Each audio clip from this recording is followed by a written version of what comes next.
Whether you think you're a pro on the ball field or you're looking to learn a thing or two about softball, there's an event happening next week where you can play alongside NCAA Division I athletes.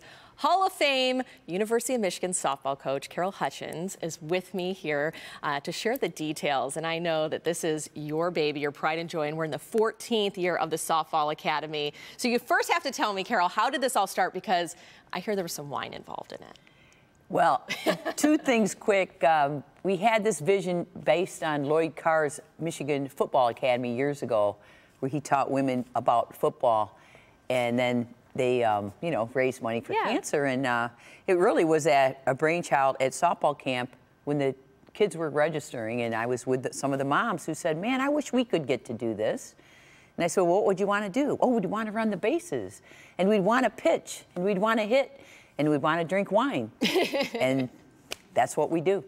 Oh, well, I know you guys have a lot of fun. I was able to attend one of your planning meetings, and you guys do such a great job. So how much experience do you really need in order to participate? Because, folks might be interested in coming out next week. You don't need any experience. What you need to have is the wherewithal to raise funds for making strides against breast cancer. The way you win the academy is to raise money. We put our student athletes on the field. It's a 2-hour adult clinic, and we teach people of all ages, people from their mid-80s to over 21. And they're in teams. We teach them how to throw. We let them hit. We let them pitch and get radar gunned.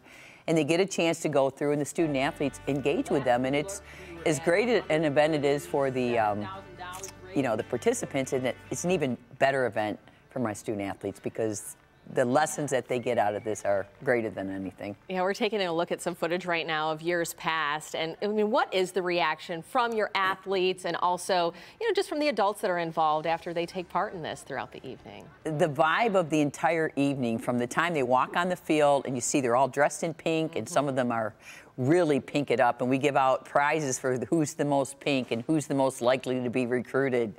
And the student athletes the vibe is amazing to them, and they engage with these folks. They meet survivors, they meet the families of non-survivors, and it really puts them back in touch with what we're doing in the world, which is, as we'd like to teach all of our student athletes, we're here to make the world a better place. I love that. And so it's not all just on Alumni Field. You then head over to the Big House. So what's the second part of the event entail?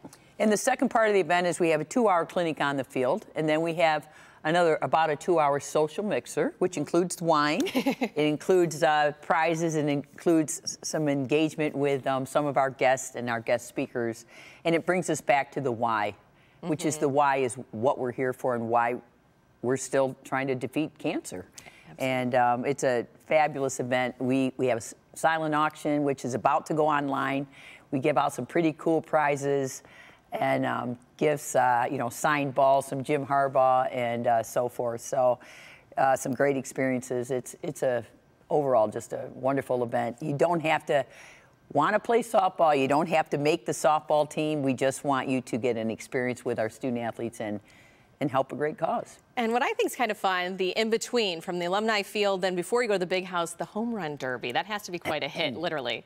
Well, it became an enhancer event for us. The year Sarah Harbaugh was our honorary chair, and Jim and Rick Leach were a Home Run Derby contest on the field. And again, we raise money. You can vote. This year we're having Devin Gardner and, of course, our own Doug Karsh, who's the voice of Michigan football, are going to compete against each other. And they raise funds. You go to their webpage and can donate to them who you want to win and who you think will win. We put them out there, and they each get about five to 10 pitches and see who can put it over the fence.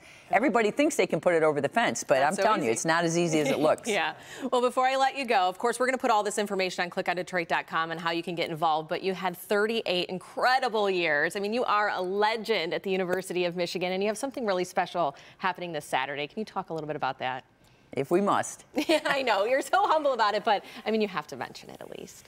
Well, I was at the Regents meeting last month, and they told me they were going to dedicate the stadium and rename it to Carol Hutchins, and it's still, haven't quite embraced it yet. Aww. It's quite So deserving, moving. though. Yeah. Yeah, so it's going to be an exciting Saturday for you. Yeah. And then following it up with one of your favorite events on Thursday of next week. It is my favorite night of the year, and it's really more than anything, it's what athletics should do. It should enhance your community, and it does so much for our student athletes at a really crucial time of the year because we're headed into the crunch of season, and it just puts them in a really good place to remember the why of why we're all here. Yeah, well, thank you for being here with us today, and thank you for what you have done all these years on and off the field for these student athletes in our community. So we're here for. Thanks for having me.